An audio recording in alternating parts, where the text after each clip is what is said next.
Hello student, मेरा नाम है प्रीति। कैसे हैं आप और कैसे चल रही है आपकी स्टडी, आपकी इंग्लिश स्पीकिंग कैसी चल रही है। लास्ट वीडियो में डे 4 में मैंने आपको कुछ फ्रेजेस, कुछ स्मॉल सेंटेंसेस सिखाए थे जो शॉर्ट सेंटेंस थे, जिनको आप डेली बेस यानी अपने डेली रूटीन में आप यूज़ कर सकते हैं। तो क्या आप उनका यूज़ कर रहे हैं? देखिए, वो आपको यूज़ करने हैं। जब भी आप उस तरीके के हिंदी सेंटेंस बोलेंगे तब आपको वो जो मैंने आपको सिखाए थे डे 4 में, वो सेंटेंसेस आपको यूज़ करने पड़ेंगे, क्योंकि अगर आप बोलेंगे नहीं तो आपको इंग्लिश बोलनी नहीं आएगी, इसीलिए आपको बोलना पड़ेगा। तो डे 5 में आज हम कुछ ऐसे वर्ड सीखने वाले हैं जो हम डेली रूटीन में, डेली लाइफ में यूज़ करते हैं जब हम सेंटेंस बोलते हैं। एक सिंपल सी बात है, जब हम सेंटेंस बोलते हैं तो उसमें कुछ ऐसे वर्ड होते हैं जहाँ पर हमें उनका नहीं पता होता कि उनकी इंग्लिश क्या है। ऐसे बहुत सारे सेंटेंस हैं जो हम अपनी दिनचर्या में यूज़ करते हैं, लेकिन उनकी इंग्लिश हमें नहीं पता होती है। तो आज मैं 100 से भी ज़्यादा कुछ ऐसे वर्ड की इंग्लिश आपको बताऊँगी जो हम डेली बेस में जिनको यूज़ करते हैं, क्योंकि अगर हमें उन वर्ड्स की इंग्लिश जो है आ जाएगी तो हमें सेंटेंस बोलना भी इजी हो जाएगा, सेंटेंस इंग्लिश में बोलना भी आसान हो जाएगा। बाकी शॉर्ट सेंटेंस मैंने आपको लास्ट वीडियो में सिखाए हैं, वो तो आपको यूज़ करने ही करने हैं। और डे 1 से आपको क्लास लेनी है, आपको प्लेलिस्ट में वीडियो ऐड मिल जाएंगी, तो प्लेलिस्ट चेक करना मत भूलिएगा। आज डे 5 है और हम डे 4 यानी 4 वीडियो हम ऑलरेडी लास्ट कंप्लीट कर चुके हैं। मैं बिल्कुल बेसिक से इंग्लिश सिखाने मैं यहाँ पर बिल्कुल बेसिक से इंग्लिश सिखा रही हूँ, जिसमें छोटे बच्चे, छोटी क्लास के बच्चे भी इंग्लिश सीख सकते हैं और उनके पेरेंट्स भी इंग्लिश सीख सकते हैं। क्योंकि अगर पेरेंट्स भी ट्राई करते हैं इंग्लिश बोलने का तो बच्चों को एक इंग्लिश वाला एनवायरनमेंट मिल जाता है। तो मेरी रिक्वेस्ट है कि पेरेंट्स को भी कुछ सेंटेंस इंग्लिश बोलने का ट्राई करना चाहिए और उन्हें भी सीखना चाहिए। तो चलिए इस वीडियो में हम सीखेंगे 100 से भी ज़्यादा कुछ ऐसे वर्ड्स जो हम अपने डेली रूटीन में यूज़ करते हैं। सबसे पहले हमारा दखल देना। जब दो लोगों के बीच में बात चल रही होती है और बीच में कोई बीच में आ जाए और अपनी बात कहने लगे तो वहाँ कहेंगे इंटरफेयर करना। एक और चीज़ मैं आपको बता दूं, अगर आप पूरे सेंटेंस इंग्लिश में नहीं बोल पाते हैं तो आप कोशिश कीजिए कि पहले एक वर्ड से आप इंग्लिश बोलें, क्योंकि एक वर्ड से इंग्लिश तो कोई भी शुरू कर सकता है। जैसे हम किसी की मदद करते हैं, किसी की सहायता करते हैं, तो हमें मदद ना कह के हम हेल्प भी कह सकते हैं। ठीक है, तो आपको एक वर्ड से जो है शुरुआत करनी है, आपको जो है एक वर्ड से इंग्लिश बोलनी है।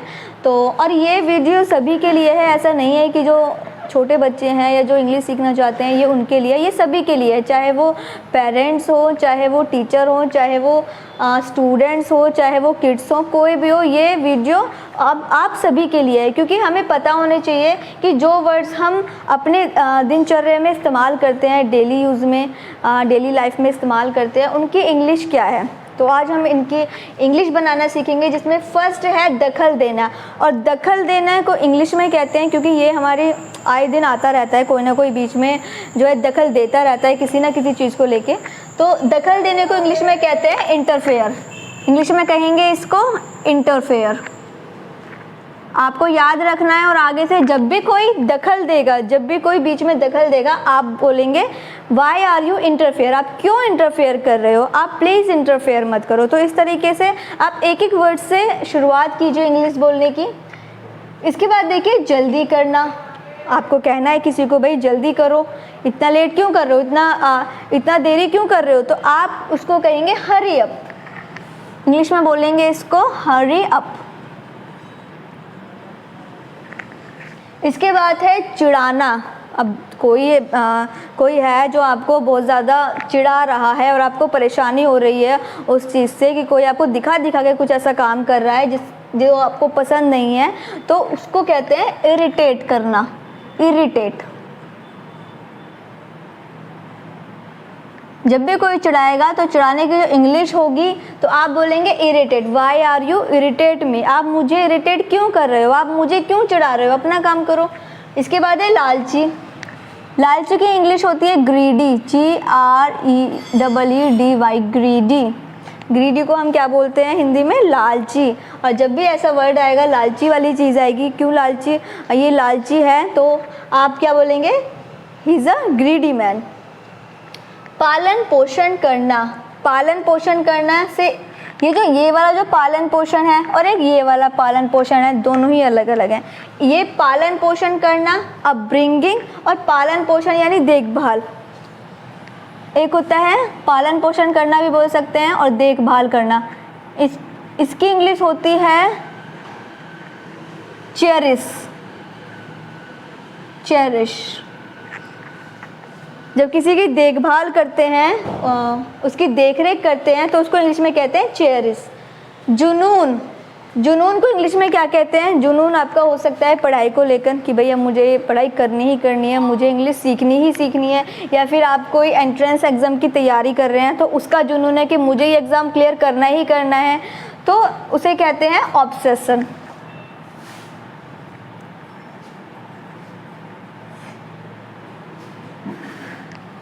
नेक्स्ट है बदला लेना। बदले लेने को इंग्लिश में कहते हैं रिवेंज।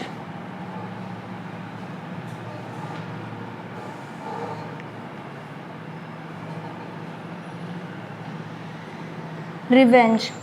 परिस्थिति को इंग्लिश में कहेंगे सर्क्यूमटेंस।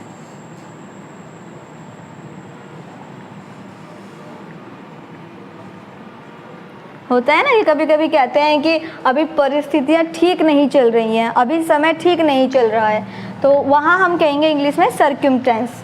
अवसर मौका, इसको कहेंगे हम अपॉर्चुनिटी।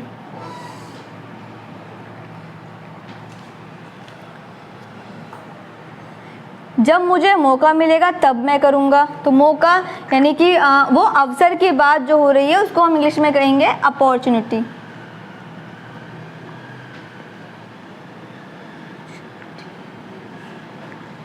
OPPORTUNITY opportunity. तारीफ़ करना, किसी की जब हम तारीफ़ करते हैं, जब हम उसके काम को देखकर प्रभावित हो जाते हैं, इफेक्ट हो जाते हैं, अच्छा लगता है हमें वो काम, जिसने वो काम किया है, तो जब हम उसको तारीफ़ करते हैं तो इसको इंग्लिश में कहेंगे एडमायर।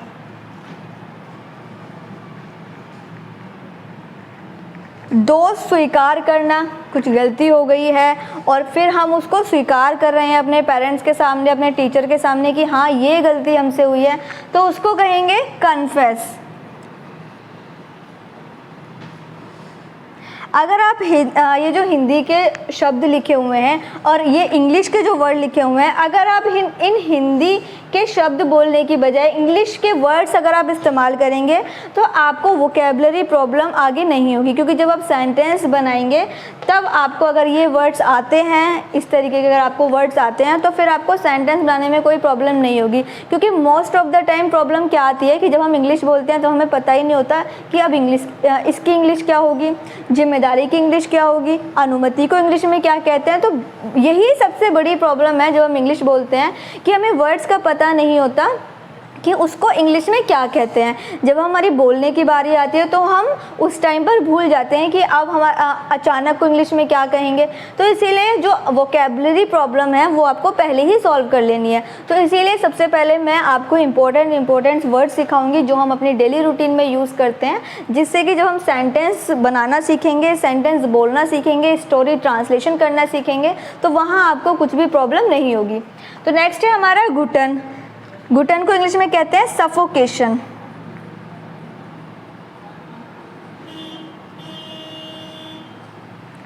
नेक्स्ट है परेशान करना। कोई है जो बहुत ज़्यादा परेशान कर रहा है तो हम उसको क्या कहेंगे, bother. Why are you bother, why are you bothering me. ज़िद्दी को इंग्लिश में कहते हैं स्टर्बन।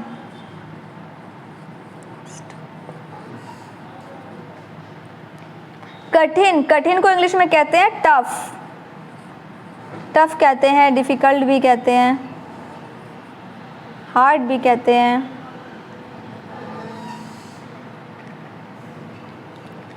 नेक्स्ट है तबाह करना। कोई चीज़ है जो आपने बिल्कुल नष्ट कर दी है, ख़त्म कर दी है, या किसी ने वो चीज़ ख़त्म कर दी है, तो इसको हम बोलेंगे तबाह करना, मतलब बिल्कुल ख़त्म कर देना, डिस्ट्रॉय।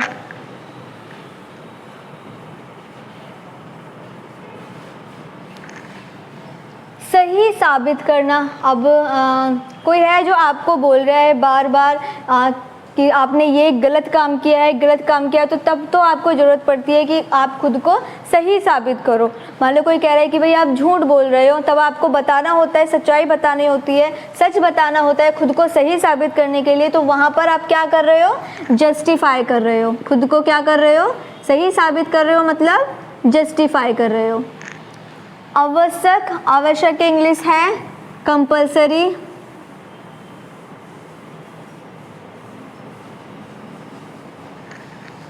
पालन पोषण, अपब्रिंगिंग। पालन पोषण का मतलब है जो बचपन से ही आपकी देख रेख करते हुए आ रहे हैं, जैसे पेरेंट्स होते हैं, तो वहाँ पर हम यूज़ करेंगे अपब्रिंगिंग।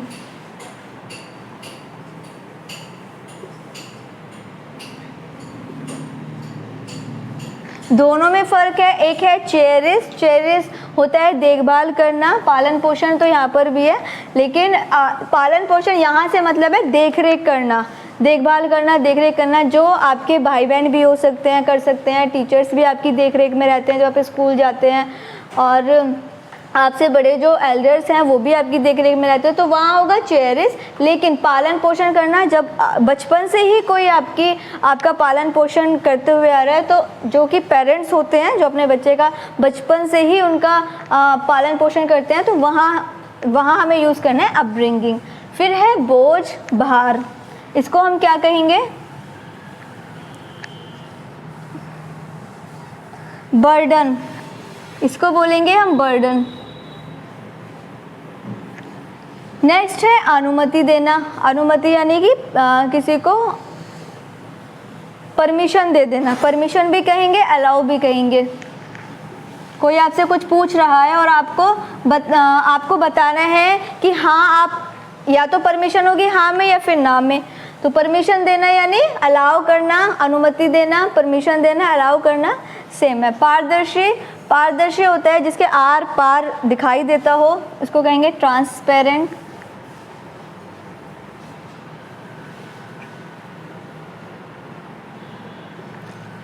अपमान करना, अपमान करना यानी किसी की इंसल्ट कर देना, इंसल्ट भी होती है और ह्यूमिलिएट भी होता है।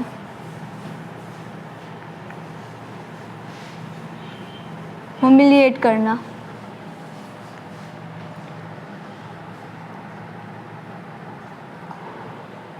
इसके बाद है जिम्मेदारी। जिम्मेदारी को इंग्लिश में कहेंगे रिस्पॉन्सिबिलिटी।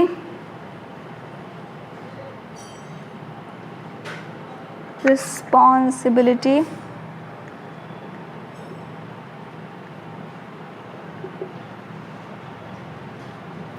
नेक्स्ट है मंजिल। मंजिल को इंग्लिश में क्या कहते हैं? मंजिल को इंग्लिश में कहते हैं डेस्टिनेशन। डेस्टिनेशन। इसके बाद है अचानक। अचानक को इंग्लिश में क्या कहते हैं? अचानक को इंग्लिश में कहते हैं अनएक्सपेक्टेड।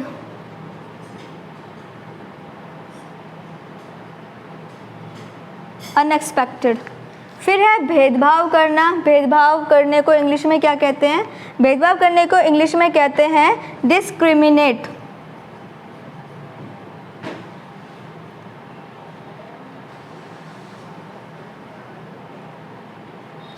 नेक्स्ट है भाग्यशाली। भाग्यशाली को इंग्लिश में क्या कहते हैं?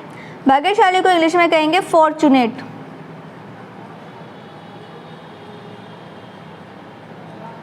FORTUNATE, fortunate. फिर है हिंसा और क्रूरता, जिसके अंदर बिल्कुल दया नहीं होती, जो हिंसक है, क्रूर है, बिल्कुल दया भाव नहीं है, उसको हम बोलेंगे वायलेंस।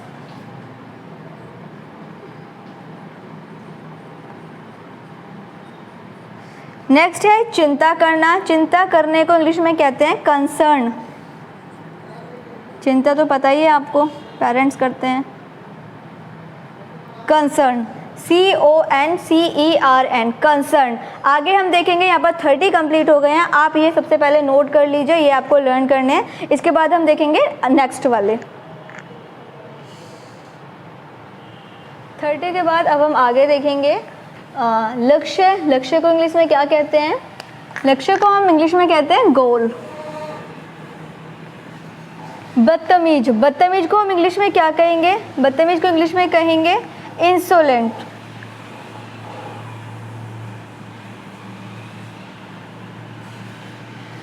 प्रभाव डालना, प्रभाव डालने को इंग्लिश में क्या कहेंगे? इसको कहेंगे अफेक्ट। क्या कहेंगे? अफेक्ट। घमंडी, घमंडी को इंग्लिश में बोलेंगे एरोगेंट। क्या बोलेंगे? एरोगेंट। ये वर्ड्स आपको सभी याद कर लेने हैं क्योंकि ये हम यूज़ करते हैं अपनी दिनचर्या में, अपनी डेली यूज़ में हम यूज़ करते हैं। तो अब से आपको इंग्लिश के ही वर्ड बोलने हैं, हिंदी के वर्ड नहीं बोलने हैं, हिंदी के शब्द नहीं बोलने हैं, आपको अब इंग्लिश के वर्ड्स बोलने हैं। इंग्लिश के वर्ड से आपको इंग्लिश बोलने की शुरुआत करनी है। आगे है इच्छा शक्ति। इच्छा शक्ति को इंग्लिश में क्या कहेंगे? Will power.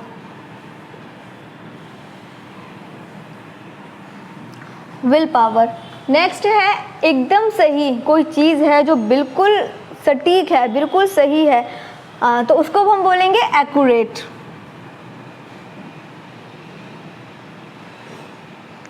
नेक्स्ट है आवश्यक। आवश्यक को इंग्लिश में बोलेंगे असेंशियल,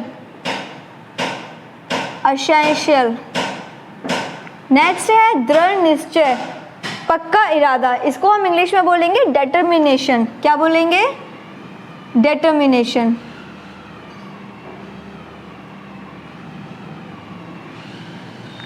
नेक्स्ट है अचंभित होना, शॉक हो जाना, किसी को देख के अचंभित हो जाना। घर में कोई मेहमान आ जाए जो आपने सोचा ही ना हो कि वो आ भी सकता है कभी आपके घर, और एकदम से वो आ जाए तो आप क्या हो जाएंगे? एकदम अचंभित हो जाएंगे उसको देख कर कि ये कैसे, यहाँ पर ये इस टाइम कैसे। तो जब अचंभित होने को इंग्लिश में कहेंगे वंडर। क्या बोलेंगे? वंडर। नेक्स्ट है अभी तक, तो इसको इंग्लिश में क्या बोलेंगे? स्टिल। इंग्लिश में बोलेंगे स्टिल।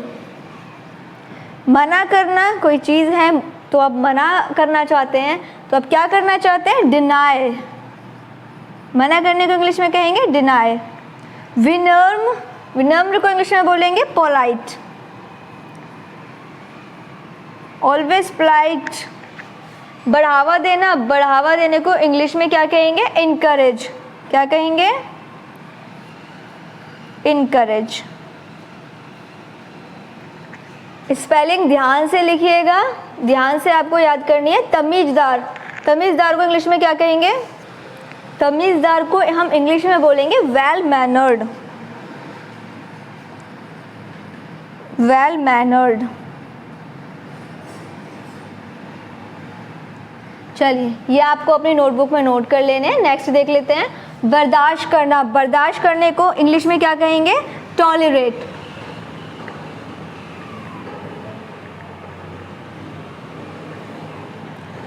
अभी नहीं, कोई काम है जिसको आप अभी नहीं करना चाहते तो उसको आप क्या कहेंगे? Not yet. Not yet. खासकर, कोई चीज़ है जो आपके लिए बहुत खास है तो उसको इंग्लिश में कहेंगे स्पेशली, स्पेशल।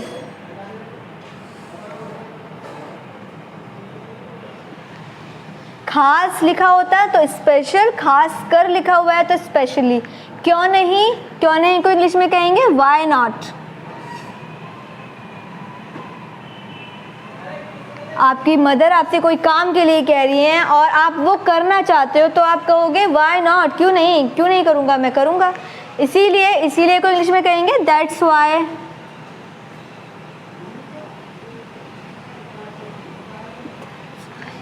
भरोसा करना, भरोसे करने को इंग्लिश में कहेंगे रिलाई। भरोसे करने को इंग्लिश में कहेंगे रिले। परिणाम और नतीजा, परिणाम और नतीजे को इंग्लिश में कहेंगे कॉन्सिक्वेंस।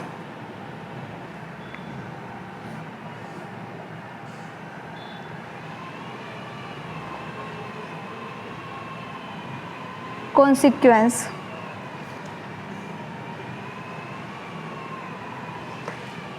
दरअसल, दरअसल को इंग्लिश में कहेंगे एक्चुअली।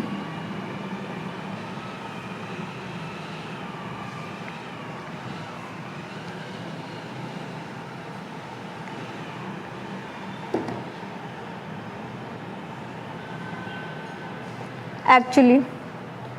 नेक्स्ट है आखिरकार। आखिरकार को इंग्लिश में कहेंगे अल्टीमेटली।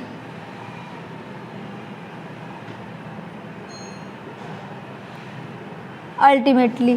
फिर है बातों को घुमाना। जो इंसान बातों को घुमा देता है उसको क्या कहते हैं?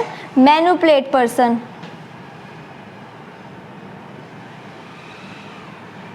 मैनिपुलेट, मैनिपुलेट, ठीक है। नेक्स्ट है प्राथमिकता। प्राथमिकता को इंग्लिश में कहेंगे प्रायोरिटी। प्रायोरिटी, प्रायोरिटी समझते हो? एक आपका पड़ोसी है, दूसरी तरफ आपके पेरेंट्स हैं, तो आप सबसे ज़्यादा किसकी बात मानोगे? किसकी बातों पर भरोसा करोगे? किसकी बात मानोगे? तो जिसको आप सबसे ज़्यादा मानोगे, लाइक पेरेंट्स को अगर आप सबसे ज़्यादा उनकी बात को मानोगे तो इसका मतलब आपने प्रायोरिटी किसको दी है? प्राथमिकता किसको दी है? अपने पेरेंट्स को। तो वहाँ यूज़ करते हैं प्रायोरिटी कि सबसे प्रथम आप किसको रख रहे हैं। थका हुआ, थके हुए को इंग्लिश में कहते हैं एग्जॉस्टेड। एग्जॉस्टेड। चापलूसी करना, चापलूसी करने को इंग्लिश में कहेंगे फ्लैटरी।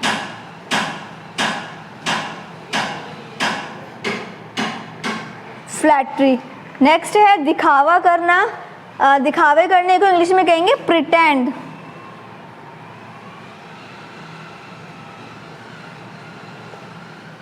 कोई है जो पंजाबी बोलने का दिखावा कर रहा है लेकिन आती नहीं है, थोड़ा बहुत उसको पंजाबी जो आती है उसको वो बोलने का दिखावा कर रहा है, दिखा रहा है कि हाँ मुझे पंजाबी आती है लेकिन उसको आती नहीं है, तो वहाँ हम कहेंगे कि वो पंजाबी बोलने, वो प्रिटेंड कर रहा है पंजाबी बोलने का, ठीक है। नेक्स्ट है सड़ा हुआ। कोई सामान है जो सड़ गया है उसको हम कहेंगे रोटन। क्या कहेंगे? रोटन। नेक्स्ट है नकल करना। नकल करने को इंग्लिश में कहते हैं इमिटेट। इमिटेट। चलिए ये कुछ 60 वर्ड्स हम कंप्लीट कर चुके हैं। इनको आप अपनी नोटबुक में नोट कर लीजिए जल्दी से। आगे हम देखेंगे इस 60 के नेक्स्ट वाले।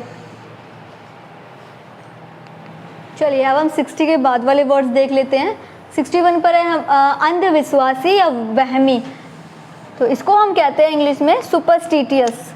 क्या कहेंगे? सुपरस्टिटियस। नेक्स्ट है हमारा धार्मिक। धर्म को मानने वाले लोगों को धार्मिक कहते हैं और धार्मिक को इंग्लिश में कहते हैं रिलीजियस।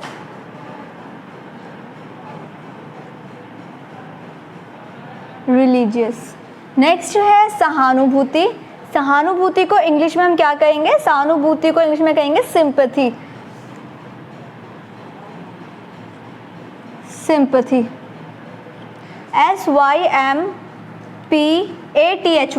SYMPATHY, okay. तो नेक्स्ट है हमारा आखिरी, अंतिम। इसको हम क्या कहेंगे? इसको हम कहेंगे अल्टीमेट।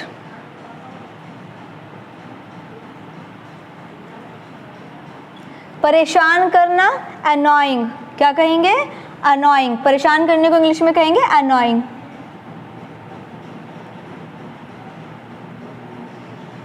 कल्पना करना, इमेजिनेशन।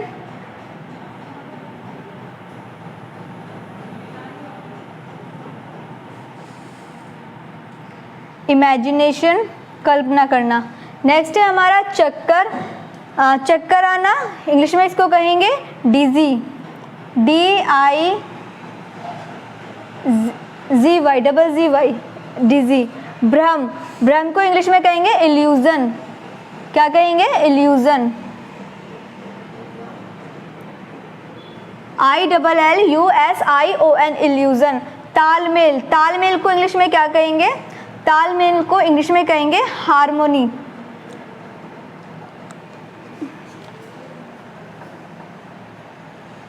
तालमेल को इंग्लिश में क्या कहते हैं? हार्मोनी को इंग्लिश में कहते हैं हार्मोनी।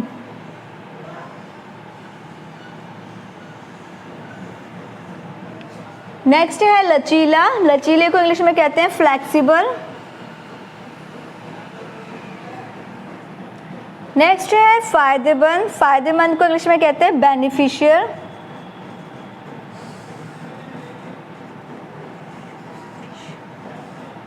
नेक्स्ट है निधन। जब किसी की मृत्यु हो जाती है, निधन हो जाता है, तो उसको कहते हैं डिमाइज। क्या कहेंगे? डिमाइज। नेक्स्ट है घूरना या ताकना। घूरने या ताकने को इंग्लिश में कहते हैं रूमर। सॉरी, घूरने और ताकने को इंग्लिश में कहते हैं स्टेयर।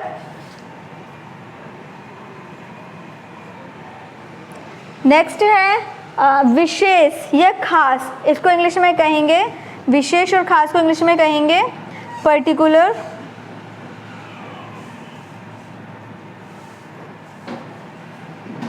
नेक्स्ट है साजिश। साजिश को इंग्लिश में कहेंगे कॉन्स्पिरेसी। कॉन्स्पिरेसी। तो यहाँ पर ये हमारे 75 कंप्लीट हो गए हैं। ये आपको अपनी नोटबुक में नोट कर लेने हैं और याद भी करने हैं। अफवाह। अफवाह को इंग्लिश में कहेंगे रूमर।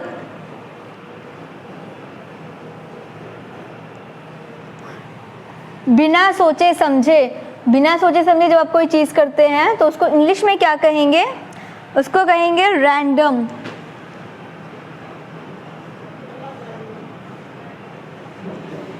रैंडमली।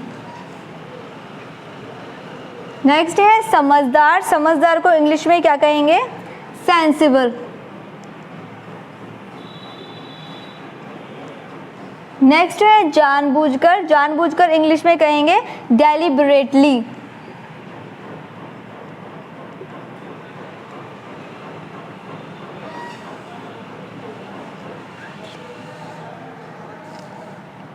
नेक्स्ट है पालक झपकाना नहीं, पलक झपकाना। ये गलती से आके मात्रा लग गई। पलक झपकाने को इंग्लिश में क्या कहेंगे? विंक। WINK, विंक। बातूनी। कोई है आपका फ्रेंड बातूनी जो बहुत ही ज़्यादा बातें करता है, तो उसको आपका फ्रेंड क्या है? टॉकेटिव। अगर वो बातूनी है तो क्या है? टॉकेटिव। नेक्स्ट है धोखा देना। धोखा देने को इंग्लिश में कहेंगे बिट्रे।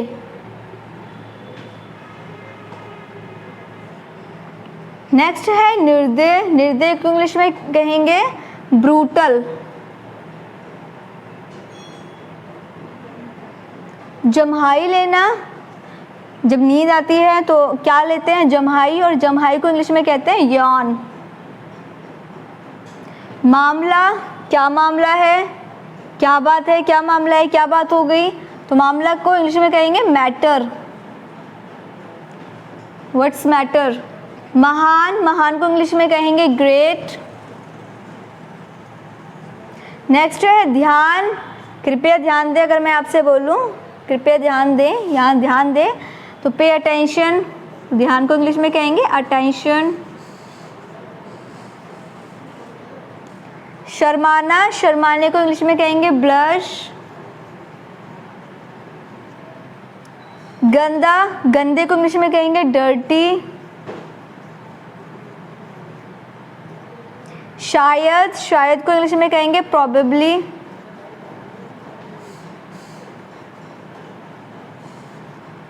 प्रोबेबली। नतीजा। नतीजे को इंग्लिश में कहेंगे नतीजे को इंग्लिश में कहेंगे आउटकम। पर्याप्त। पर्याप्त को इंग्लिश में कहेंगे सफिशिएंट।